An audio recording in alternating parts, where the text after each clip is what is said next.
start again, John, Gregg, and I think we're going to talk the bread of life. Right. The bread of life, and there it is, and the Buddhist mantra of death, or mantra of life, which is divined by the mantra of death. It's actually very interesting, since it is inevitable for every human who has ever lived and every human who ever will live that we're going to die. How much we do to pretend Got to turn it around like that. Do it again. Happen. Yeah. And once you accept or embrace that fundamental fact of being human, you waste a lot less time trying to defend against it. And as you embrace the truth of impermanence, you begin to really understand the preciousness of the opportunity we have in this particular incarnation to live it as fully as possible. And then if you subscribe to ideas that service and increasing the happiness of others is a good way to live your life, it just makes it possible to stop putting things off. Like the Dalai Lama says, everybody wants to be happy, and so you got 6 billion people on the planet who want to be happy. If you engage yourself in trying to make that possible,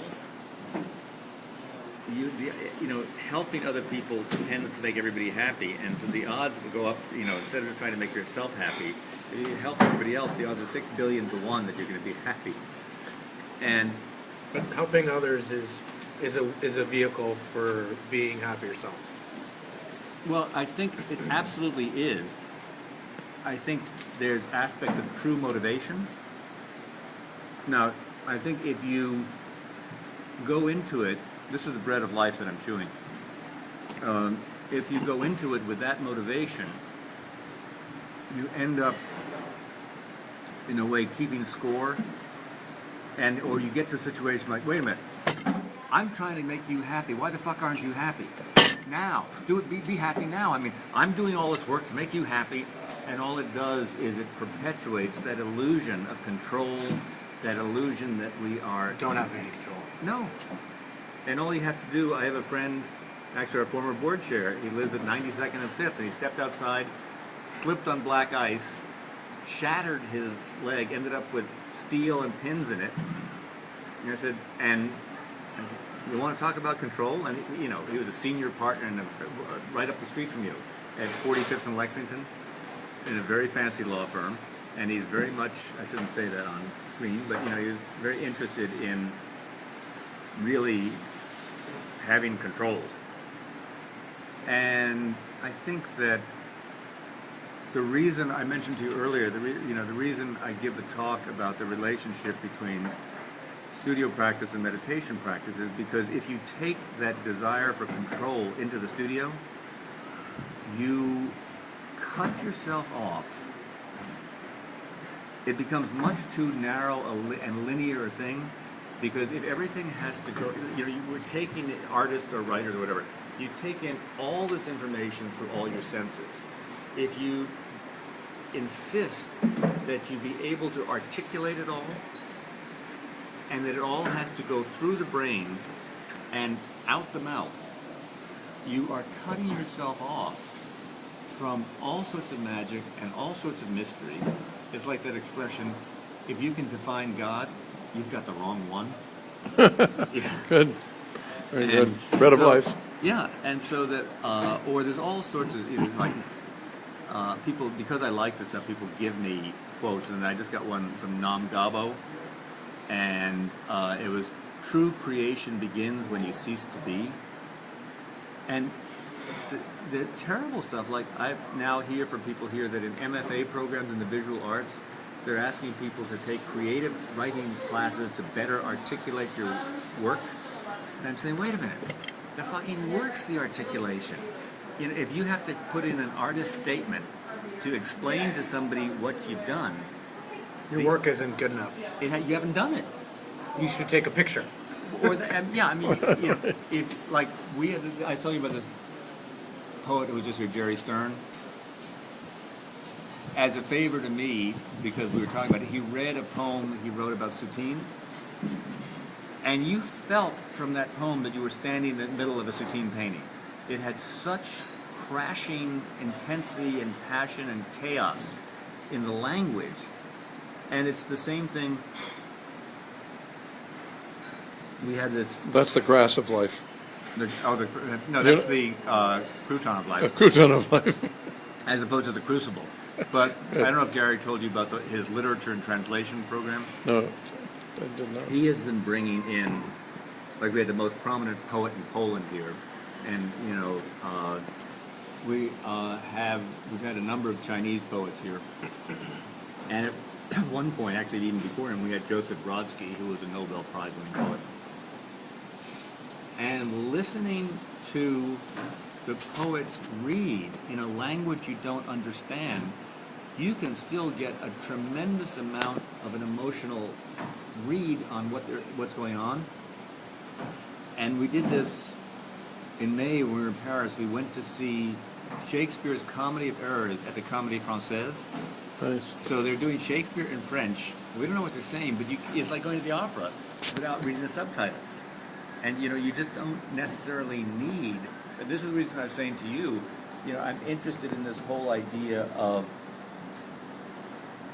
some transcendental or transcendent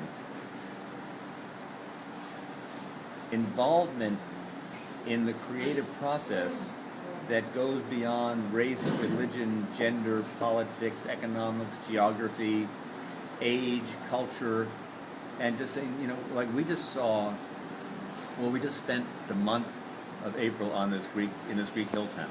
And we were walking on paths that were laid down in the 5th and 6th century BC, and we saw these terracotta votive figures. They're about this big. They were pre-cyclotic, and they were made 3,000 years ago, and I will show you the work I did off of those figures. Nice. And when we got back, we were in New York, and we saw the Herzog film Cave of Forgotten Dreams, and those are 32,000-year-old paintings. And they have incredible emotional power. And these 3,000-year-old figures have emotional power. And that whole thing about Picasso and Braque and all those guys looking at cyclotic art and African art.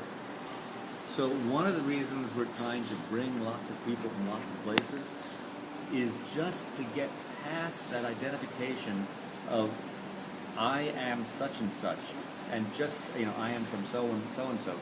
Just so people can be in this room and see that they're all just making stuff, and that there is some level at which the making of stuff is a common language, and which is why I was saying earlier about the problem with the internet.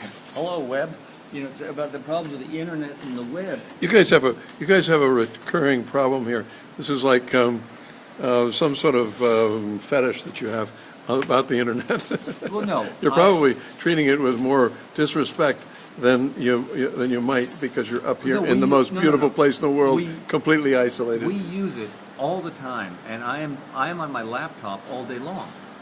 You know, because once I stepped aside from day-to-day You're an addictive personality. I work on international partnerships, on endowment, and on environmental sustainability. Hugely powerful for you. It is. I mean, I am, like, we just got, I probably will be going to China in October, because we're working with somebody who's hooking us up with the 7 major Chinese art schools. And, you know, the stuff all day Friday was spent revising some visas for some of the artists who come to the Rubin Museum. Oh, yeah. And Kathy's got very good relationships. Out of Tibet? Or out of Nepal? Tibet, Nepal, and Bhutan. Bhutan. But Kathy, who's our admissions director, has got very good relationships with Senator Leahy's office and Senator Sanders' office. So over the last bunch of years, she's really gotten her visa act together. So, you know, we can get things a lot faster and more effectively than we used to. But, because it's amazing. I was sitting around one night with a whole table full of people from other countries, Middle East and Africa and all that, And, I've never thought about a visa.